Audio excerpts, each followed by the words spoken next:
السلام علیکم ورحمۃ اللہ وبرکاتہ۔ الحمد للہ حمدا کثیرا طیبا مبارکا فیہ، اللہم صلی وسلم علی نبینا محمد وعلی آلہ وصحبہ وسلم تسلیما کثیرا۔ رب اشرح لی صدری ویسر لی امری واحلل عقدۃ من لسانی یفقہوا قولی۔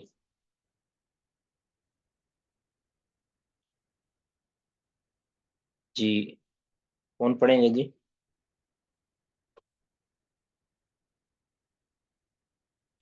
السلام علیکم ورحمۃ اللہ وبرکاتہ۔ وعلیکم السلام ورحمۃ اللہ وبرکاتہ۔ جی پڑھیے جی۔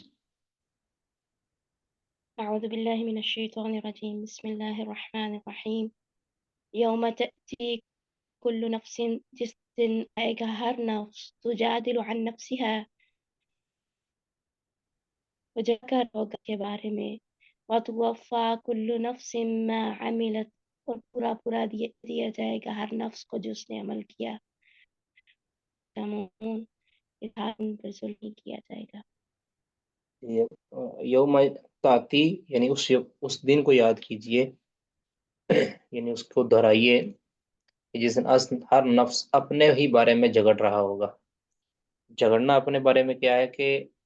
اپنے آپ کو بچانے کے لیے بحث و مباحثہ اللہ تعالیٰ سے کرے گا، اللہ تعالیٰ سے منت سماجت کرے گا، یعنی اس کی ساری تگ و دو اپنے بارے میں ہوگی، نہ وہ اپنے ماں کے بارے میں، نہ ہے نا آیت کے اندر عبس کی آخری آیات کہ یوم یفر المرء من اخیہ و امہ و ابیہ و صاحبتہ و بنیہ لکل امرئ منہم یومئذ شأن یغنی، تو اسی کے بارے میں ہے کہ اپنے ہی بارے میں وہ جھگڑ رہا ہو، اور ہر نفس کو اس کے عمل کا پورا پورا بدلہ دیا جائے گا۔ اچھے عمل ہے وہ اچھا، برے ہیں تو برا، وہم لا یظلمون، ان سے ظلم نہیں کیا جائے گا، یعنی نہ کم دیا جائے گا اور نہ ہی اس کو زیادہ کوئی عذاب کے اندر بڑھایا جائے گا۔ جی وضرب اللہ مثلا قریتا، اور بیان کرتا ہے اللہ تعالیٰ ایک مثال ایک بستی کی، كانت آمنة مطمئنة، کہ جو امن کے ساتھ مطمئن تھی، یأتیها رزقها رغدا من كل مكان، کہ جس میں اس کا رزق بافراغت ہر جگہ سے آتا تھا،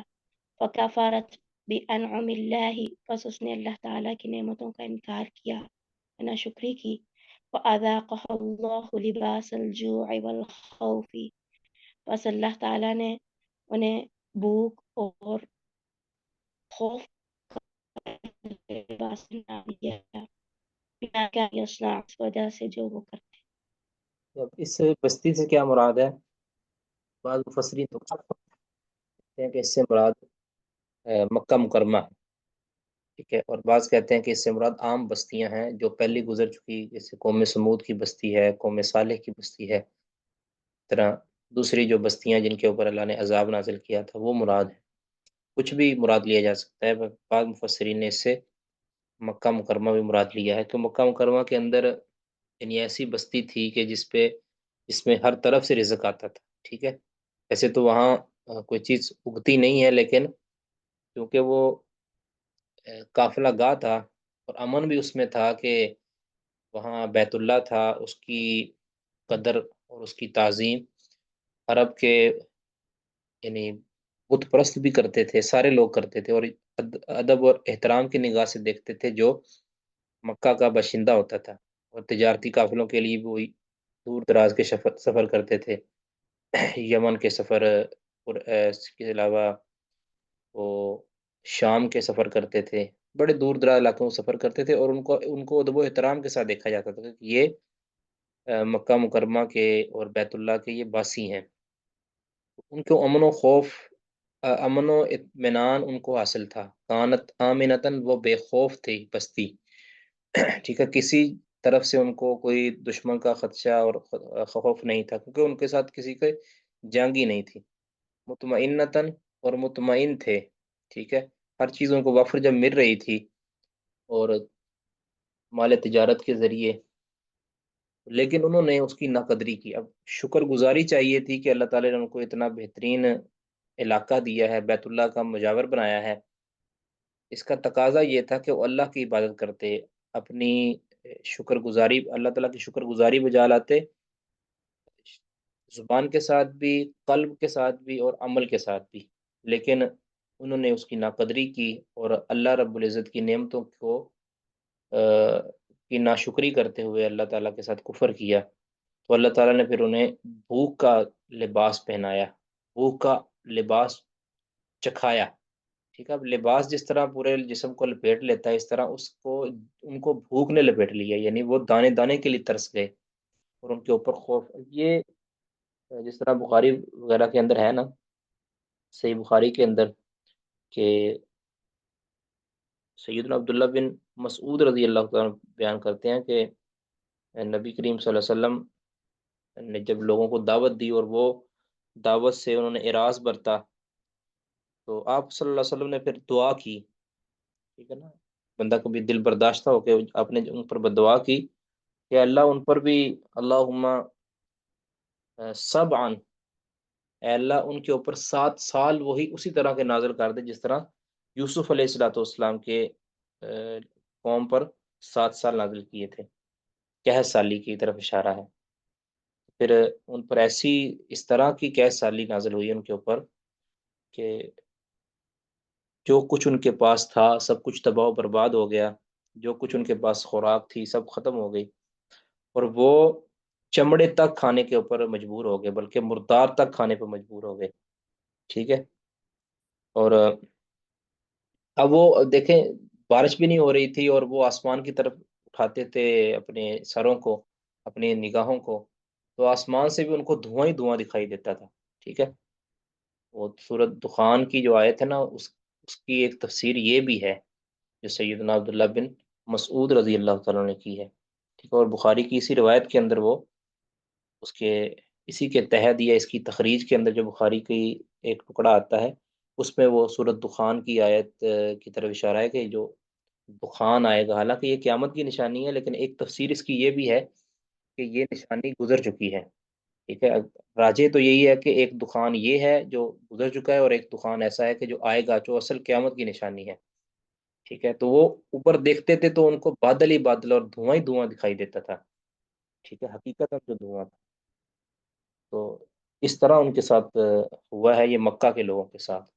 اگر اس کو تفسیر مکہ کے ساتھ کی جائے اس قریہ کی۔ جی وَلَقَدْ جَاءَهُمْ رَسُولٌ مِّنْهُمْ، البتہ تحقیق آیا ان کے پاس ایک رسول انہیں، وَكَذَّبُوهُ، بس انہوں نے، فَأَخَذَ عَذَابُ، بس انہیں عذاب نے پکڑ لیا،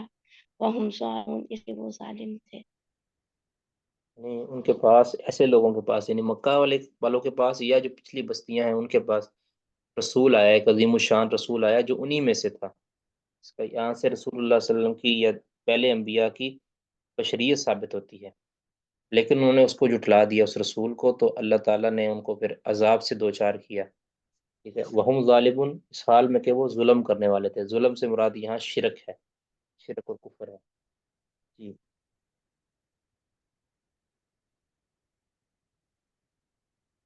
فَكُلُوا مِمَّا رَزَقَكُمُ اللَّهُ حَلَالًا طَيِّبًا، بس کھاؤ اس میں سے جو اللہ تعالیٰ نے تمہیں حلال اور طیب رزق دیا ہے، وَاشْكُرُوا نِعْمَتَ اللَّهِ، اور اللہ تعالیٰ کی نعمت کا شکر ادا کرو، ان کنتم ایاہ تعبدون، اگر تم صرف اسی کی عبادت والے ہو۔ اب اللہ تعالیٰ نے اپنی نعمتوں کی طرف اشارہ ان کیا ہے کہ اپنی نعمتیں گنوائی ہیں کہ جو میں نے تمہیں حلال اور طیب مال دیے ہیں نا، حلال جس کو اللہ تعالیٰ نے جس کی حلت بیان کر دی ہے، طیب اس کے اندر نفاست اور خوبصورتی ہے۔ کئی دفعہ چیز حلال ہوتی ہے لیکن وہ طیب نہیں ہوتی، کئی دفعہ چیز طیب ہوتی ہے حلال نہیں ہوتی، کئی بار ایسے ہوتا ہے کہ طیب کے اوپر بھی حلال کا اطلاق ہو جاتا ہے، بلکہ وہ سیاق و سباق کے اعتبار سے طیب عمدہ چیز، یعنی نکارہ اور ناپسندیدہ یہ چیز نہیں، ناپاک چیز نہیں، کہ اگر مثال کے طور پہ ایک سیب ہے وہ ناپاک ہو چکا ہے تو اس کو ہم حلال تو، یعنی وہ سیب تو بھی فی نفسی حلال ہے لیکن وہ طیب نہیں ہے، اس وجہ سے اس کو کھانا حلال نہیں ہوگا۔ تو اللہ تعالیٰ کا رزق، اب یہاں آگے مشرکوں کا ہی رد ہو رہا ہے کہ وہ اپنی مرضی سے کسی چیز کو حلال کہہ دیتے تھے، کسی کو حرام کہہ دیتے تھے، تو اللہ تعالیٰ کہہ رہے ہیں جو میں نے تمہارے لیے حلال اور طیب رزق رکھا ہوا ہے نا وہ کھاؤ، یعنی اس کا مطلب ہے کہ حلت اور حرمت کے اختیار صرف اللہ کے پاس ہے، اس طرح کے آگے آیات کے اندر اللہ تعالیٰ اس چیز کا ذکر بھی کر رہا ہے۔ اور اللہ کی نعمتوں کا شکر کرو اگر تم اسی کی عبادت کرتے ہو، تو اس کا مطلب ہے کہ شکر کرنا یہ عبادت ہے، شکر کرنا بھی عبادت ہے، ٹھیک ہے؟ جس شکر کے اندر عبادت کی نیت نہ ہو وہ شکر نہیں ہوتا، وہ صرف ایک مزاج ہوتا ہے۔ کوئی ایسے لوگ ہوتے ہیں کہ جو مزاجن شکر گزار ہوتے ہیں، لیکن وہ بغیر نیت کے اللہ رب العزت کی تعظیم کے لیے وہ شکر ادا نہیں کرتے، تو وہ شکر نہیں ہے۔ حقیقت میں شکر وہ ہے کہ جو تعبدی ہو، یعنی عبادت کی نیت سے ہو۔ تو اس طرح عبادت کرنا بھی بذات خود ایک شکر ہے، کہ دعا کرنا یہ شکر ہے، یہ اس چیز کا اعتراف ہوتا ہے کہ اللہ جو تو نے مجھے نعمت دی ہے یہ میرے لائق تو نہیں تھی، لیکن میں تیرا شکر گزاری کرتا ہوں، تیری عبادت کرتا ہوں کہ تو نے مجھے یہ دی ہے، ٹھیک ہے جی۔ انما حرم علیکم المیتۃ، بے شک اس نے تم پر مردار حرام کیا، والدم اور خون، لحم الخنزیر اور خنزیر کا گوشت، وما اہل لغیر اللہ بھی، اور جس پر اللہ کے علاوہ کا نام پکارا جائے، فمن اضطر غیر باغ، پس جو کوئی تم میں سے فمن اضطر، پس جو کوئی لاچار ہو جائے، غیر باغ، سرکشی کرنے والا نہ ہو، والا عادن، اور نہ ہی حد سے بڑھنے والا ہو، فإن اللہ غفور الرحیم، بس بے شک اللہ تعالیٰ بہت بخشنے والا، نہایت رحم کرنے والا ہے۔ اس آیت کے اندر پیچھے اللہ تعالیٰ نے حلال کھانے کا ذکر کیا ہے نا، حلال کھاؤ، اب اللہ نے ساتھ بتا بھی دیا کہ حرام کون کون سی چیزیں ہیں۔ آپ جانتے ہیں کہ حلت اور حرمت کا تعلق کھانے پینے کے اندر، اس کا تعلق معاملات کے ساتھ ہے۔ اس کے اندر اگر کسی چیز کے اندر نص نہیں ہے نا کسی کے حلال یا حرام ہونے کی، تو وہ اپنی اباحت اصلیہ کے اعتبار سے حلال ہوگی، ٹھیک ہے؟ اب اللہ تعالیٰ نے یہاں جو کھانوں کے اندر جو ہے نا چیزیں حرام، ان چیز کا ذکر کر دیا، یعنی جانوروں کے اندر جو جاندار چیزیں ہیں وہ کون سی تمہارے لیے حرام ہیں۔ پہلی کہ ویسے تو یہ اصول و ضوابط بیان کر دی ہے نا قرآن حکیم نے بھی، اور نبی صلی اللہ علیہ وسلم کی سیرت نے بھی، کہ کون کون سی کے جانور حلال ہیں، کون سے نہیں حلال، پرندوں کے اندر کون سے ہیں، چرندوں کے اندر کون سے ہیں، اور انعام یعنی مویشیوں کے اندر کون سے ہیں، یہ سارے اللہ تعالیٰ نے اور اللہ کے رسول صلی اللہ علیہ وسلم نے بیان کر دیے۔ اب ان میں سے بھی کچھ چیزوں کا اللہ تعالیٰ نے یہاں ذکر کیا، ان محرم علیکم البیدۃ، اب یہاں تاکیدوں کے ساتھ، حصر کلمہ کے ساتھ، تم پر اللہ تعالیٰ نے حرام کر دیا ہے میتہ، مردار کو، یعنی جس کو ذبح کیے بغیر موت آ جائے، ایسا حلال جانور کہ جس کو ذبح کیے بغیر موت آ جائے۔ اب اس میتہ سے مستثنا ہے مچھلی، مچھلی اگر میتہ ہو جاتی ہے تو وہ حلال ہے، کیونکہ اس کو ذبح نہیں کیا جاتا، ٹھیک ہے؟ میتہ وہ میتہ ہے کہ جس کو ذبح کیے بغیر موت آ جائے، چونکہ مچھلی کو ذبح ہی نہیں کیا جاتا، اس لیے وہ حلال ہے، اباحت اس مستثنا ہے اس آیت سے میتہ۔ یہ یاد رکھیں کہ یہ حلال چیز جو بغیر ذبح کے فوت ہو جائے، اگر حرام چیز کو ذبح کر لیا جائے تو وہ پھر حلال نہیں ہوگی، وہ تو حرام ہی رہے، کیونکہ وہ کو کسی صورت بھی حلال نہیں ہے، ٹھیک ہے؟ یہ وہ ہے کہ جو حلال تھی لیکن ذبح کیے بغیر وہ فوت ہو گئی، ٹھیک ہے؟ اس کی پھر آگے صورتیں ہیں سورہ مائدہ کے اندر غالباً کہ کون کون سی چیزیں مردار ہوں گی۔ اچھا، ودمہ، اور خون، اس خون سے مراد دم مسفوح ہے۔ دم مسفوح کہتے ہیں کہ جو ذبح کے وقت بہنے والا خون ہے، جب چھری پھیری جاتی ہے تو ذبح کے وقت جو خون بہتا ہے وہ یہاں سے مراد ہے۔ عام خون جو کسی جانور کا نکل آتا ہے، چوٹ لگنے سے وہ نکل آئے خون، تو وہ والا خون مراد نہیں ہے۔ دم مسفوح جو ذبح کے وقت بہتا ہے وہ خون، اسی طرح اس خون کے بارے میں راجح قول کے مطابق وہ خون ناپاک بھی ہے۔ دم مسفوح جو ذبح کے وقت بہنے والا خون وہ ناپاک بھی ہے، ٹھیک ہے؟ بلکہ بعض نے تو اس پر اجماع کا دعویٰ کیا ہے، غالباً امام حافظ ابن عبد البر رحمہ اللہ 463 میں ان کی وفات ہے، وہ اس پر اجماع ذکر کرتے ہیں کہ یہ جو دم مسفوح ہے یہ حرام تو ہے ہی ہے بالاجماع، لیکن انہوں نے اجماع کا دعویٰ اس پر بھی کیا ہے کہ یہ ناپاک بھی ہے، یعنی کپڑوں کو لگ جائے تو کپڑوں کو دھونا واجب ہے۔ اور بعض متاخرین نے کہا ہے، بعض متاخرین نے، کہ اگر اس سے جو نجس سے مراد یہاں حرام ہے، نجس سے مراد یہاں ناپاک ہونا نہیں ہے، تو برکب راجی یہی ہے کہ دم مسفو حرام تو ہے ہی ہے، ساتھ ساتھ ناپاک بھی ہے۔ ولحم الخنزیر، اور خنزیر کا گوشت۔ اب یہاں لحم کا ذکر کیا ہے تو بعض لوگ اس سے یہ دھوکہ کھا سکتے ہیں کہ شاید خنزیر کی دوسری چیزوں سے انتفاع جائز ہے، مثلا خنزیر کے بالوں سے انتفاع جائز ہو، خنزیر کے کھال سے انتفاع جائز ہو، تو بالکل بھی نہیں۔ خنزیر نجس العین ہے، اور اس کی کوئی بھی جز، اس کا چربی، اس کی چمڑی، اس کی اس کا جو گوشت، اسی طرح اس کے بال، کوئی بھی چیز کی ہڈیاں، کوئی بھی چیز یہ قابل انتفاع نہیں ہے، یہ حرام ہے ہر لحاظ سے۔ ولحم الخنزیر، چونکہ یہ کھانے کا یہاں ذکر تھا تو اس لیے لحم کا ذکر کر دیا گیا، کیونکہ چمڑے کو کھایا تو نہیں جاتا نا، اور بالوں کو کھایا نہیں جاتا، اس لیے یہاں لحم کا ذکر کر دیا، کیونکہ اس کا تعلق، آیت کا تعلق کھانے کے ساتھ ہے۔ باہر کیا، خنزیر کی کسی بھی چیز کے ساتھ انتفاع جائز نہیں ہے۔ اس پر شیخ الاسلام ابن قیم رحمہ اللہ کی کافی تفصیلی بحث موجود ہے۔ وما اہل لغیر اللہ بھی، اب یہ آیت جو ہے نا پوری، یہ 4 جگہ پہ آئی ہے قرآن پاک کے اندر۔ ایک یہ ہے، ایک سورۃ بقرہ ہے، ایک سورۃ نساء یا سورۃ انعام، اس طرح کی 2 آیتیں، اور 2 جگہ پہ اور بھی تھوڑا سا فرق ہے، کہیں بھی پہلے ہے کہیں بعد ہے، بس اتنا فرق ہے۔ وما اہل، اور وہ جانور بھی یا وہ چیز بھی، یہاں چیز بھی اس پہ شامل کی جا سکتی ہے، کہ جسے پکار دیا جائے غیر اللہ کے لیے، ٹھیک ہے، اس کو غیر اللہ کے لیے پکار دیا جائے۔ اب اس سے کچھ لوگ یہ سمجھے ہیں ہمارے جو بدعتی بھائی، کہ شاید اس سے مراد صرف وہ جانور ہے کہ جس کو تکبیر پڑھتے ہوئے جس کے اوپر اللہ کے علاوہ کسی اور کا نام لیا جائے، وہ اس سے مراد ہے۔ یہ جو ہم اپنے پیروں کے نام پہ چھوڑ دیتے ہیں، یہ والے اس سے مراد نہیں، تو یہ بات بالکل غلط ہے، کہ ورنہ اللہ تعالیٰ یہ فرما دیتا نا کہ وما ذبح علی غیر اسم اللہ، ٹھیک ہے، یہ اللہ تعالیٰ فرمایا، لیکن اللہ تعالیٰ نے فرمایا وما اہل، اس کے اندر جامعیت ہے، جس کو بھی منسوب کر دیا جائے غیر اللہ کی طرف، یعنی غیر اللہ کی طرف منسوب کر دی، اس کی تعظیم اور تقرب چاہتے ہوئے۔ ایک تو ہے کہ کسی کی، جیسے ہم کہتے ہیں نا، یہ فلاں کا جانور ہے، یعنی فلاں اس کا مالک ہے، یہ والی وہ مراد نہیں ہے، یہ نسبت مراد نہیں ہے۔ نسبت تعظیم کی ہو، تقرب کی ہو، یعنی اللہ کے تقرب سے کی بجائے کسی اور کا تقرب تلاش کیا جائے ذبح کے وقت، ذبح کے لیے، جانور کے لیے، تو وہ حرام ہوگا۔ اگرچہ اس کے اوپر نام اللہ کا ہی لیا جائے، یعنی نام ذبح کے وقت اللہ کا لیا جائے، لیکن وہ نسبت کسی اور کی طرف ہو، تب بھی وہ حرام ہی ہوگا۔ اگر ذبح کے وقت اللہ رب العزت کا نام لیا جائے اور ساتھ کسی اور کا بھی نام لیا جائے، پھر بھی حرام ہے،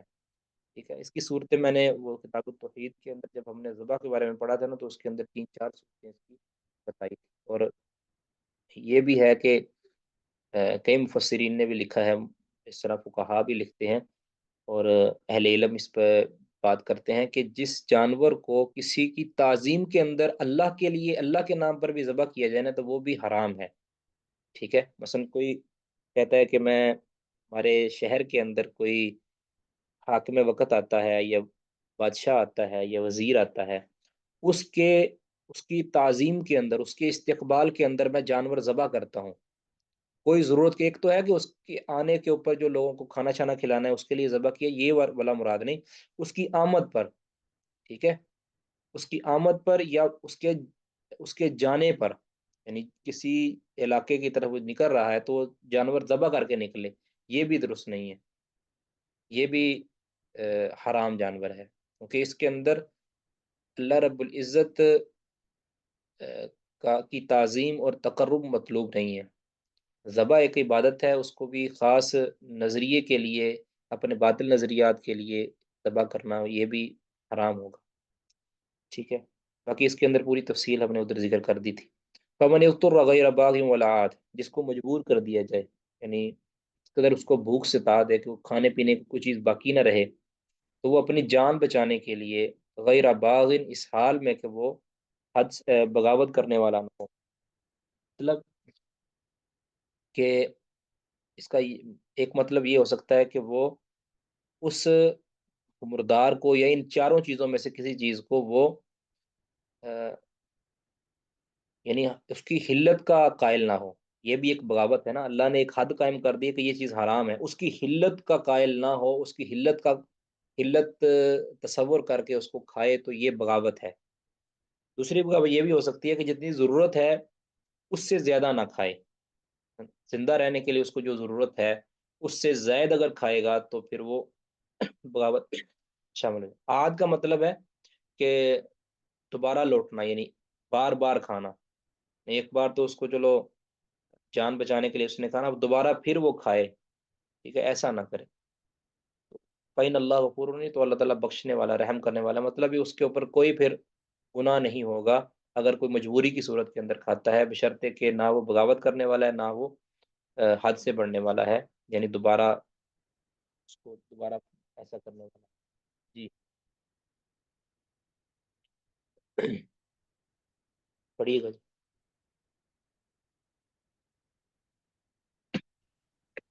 ولا تقولوا لما تصف ألسنتكم الكذب، اور تم نہ کہو جو تمہاری زبان جھوٹ بیان کرتی ہیں. هذا حلال هذا حرام ہے. لتفتروا على الله الكذب، تاکہ تم اللہ تعالیٰ پر جھوٹ افترا کرو. ان الذين يفترون على الله الكذب لا يفلحون، بے شک جو لوگ اللہ تعالیٰ پر جھوٹ افترا کرتے ہیں وہ کامیاب ہونے والے نہیں. اب یہ اس میں یہ دونوں سارا کی خصلت ہے بد کی طرف، اور اسی طرح مشرکین مکہ کی خصلت بد کی طرف اشارہ ہے کہ وہ اپنی مرضی سے کسی چیز کو حلال کہہ دیتے تھے، اپنی مرضی سے حرام کہہ دیتے تھے. کہ اپنے بتوں کی نام پر چھوڑی ہوئی چیز کو اپنی مرضی سے، اور کبھی کبھار کسی حلال چیز کو حرام کہہ دیتے، کسی حرام کو حلال کہہ دیتے اپنی مرضی سے، بغیر دلیل کے، بغیر وحی کی روشنی میں. تو پھر وہ ساتھ یہ بھی کہہ دیتے ہیں کہ یہ اللہ نے اس کو حلال کیا ہے. خود حلال کہہ کے، اللہ کی حرام کردہ چیز کو کہہ کے حلال کہتے ہیں یہ اللہ نے کہا ہے، تو پھر یہ اللہ پر افترا باندھنا ہے. یعنی جو کام اللہ کا تھا اور اللہ نے اپنا کام پیچھے بتا دیا ہے کہ میں نے ہی اب حلال کیا ہے، میری حلال کردہ چیزوں کو کھاؤ، اور ساتھ اللہ تعالیٰ نے حرام چیزیں بھی بتا دی ہیں. اب اگر اس کے علاوہ اگر کوئی چیز کسی چیز کو اپنی خواہش اور اپنی مرضی سے حلال یا حرام قرار دے گا تو یہ اللہ پر افترا باندھنا ہے، اور اللہ تعالیٰ اس کی قطعاً اجازت نہیں دیتا، بالکل بھی. نبی کو بھی کسی کو اجازت نہیں ہے، کسی رسول کو بھی اجازت نہیں ہے، اور کسی نبی کے امتی کو بھی اجازت نہیں ہے. تو یہ بڑا حساس معاملہ ہے. کچھ لوگ اس کے اندر دھیان نہیں دیتے، بلکہ وہ واضح کسی چیز کی حلت کو دیکھ کر اس کے اندر نقص نکال کر اس میں کراہت یا اس کے اندر حرمت کی بات کرتے ہیں، اور بغیر دلیل کے یا کمزور دلیل کے، یعنی ضعیف حدیث کی بنیاد پر اگر کوئی کہے کہ یہ چیز حرام ہے یا یہ چیز حلال ہے تو اس کی وہ بنیاد، اس کی بنا وہ غلط ہوگی. متاع قلیل، یہ تھوڑا سا متاع ہے، ساز و سامان ہے، یا فائدہ اٹھانے کی چیز ہے. یعنی تم یہ جو کہہ دیتے ہو نا کہ یہ حلال ہے یہ حرام ہے، اس سے تم اپنی مرضی سے جو حلال یا حرام کر کے جتنا فائدہ اٹھا بھی لوگے تو وہ وقتی فائدہ ہے، تھوڑا سا فائدہ ہے، کیونکہ تم نے اللہ رب العزت کے کام کے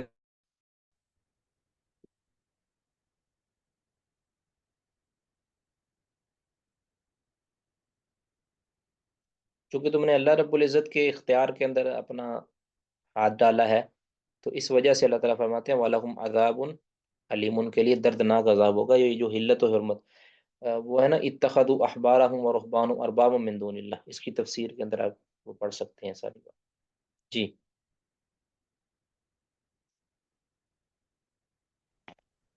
وعلى الذين هادوا، اور یہودیوں پر حرمنا، ہم نے حرام کیا، ما قصصنا عليك من قبل،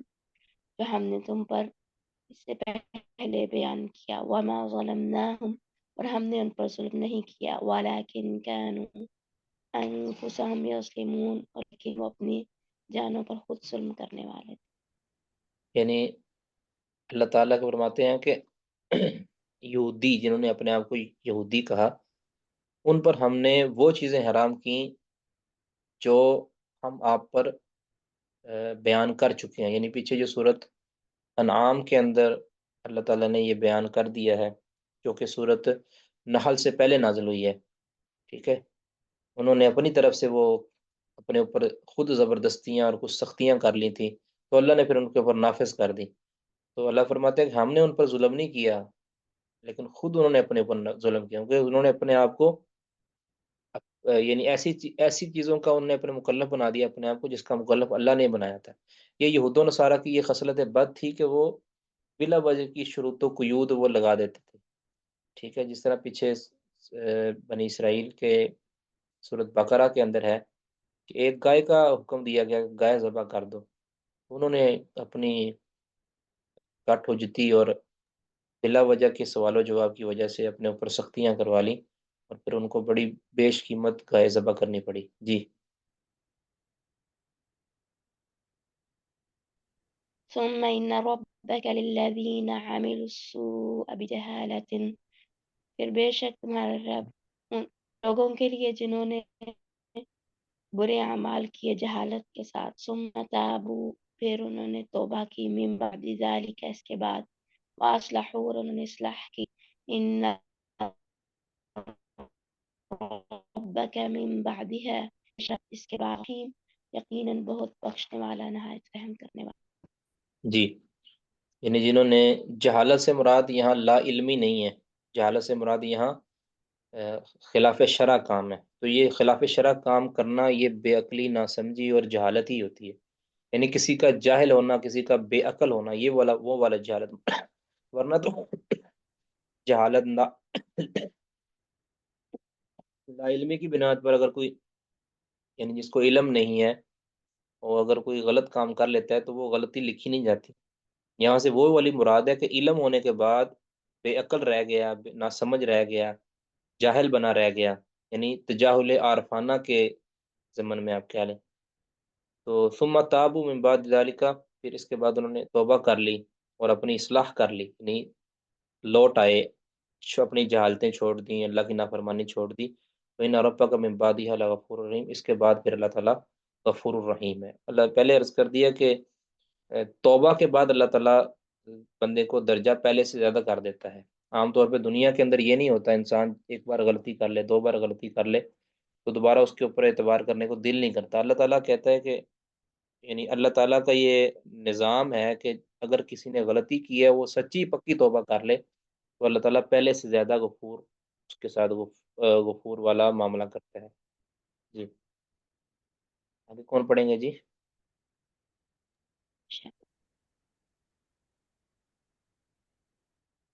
آگے کوئی پڑھیں گے؟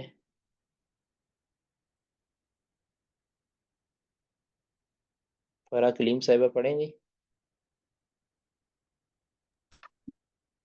جی بسم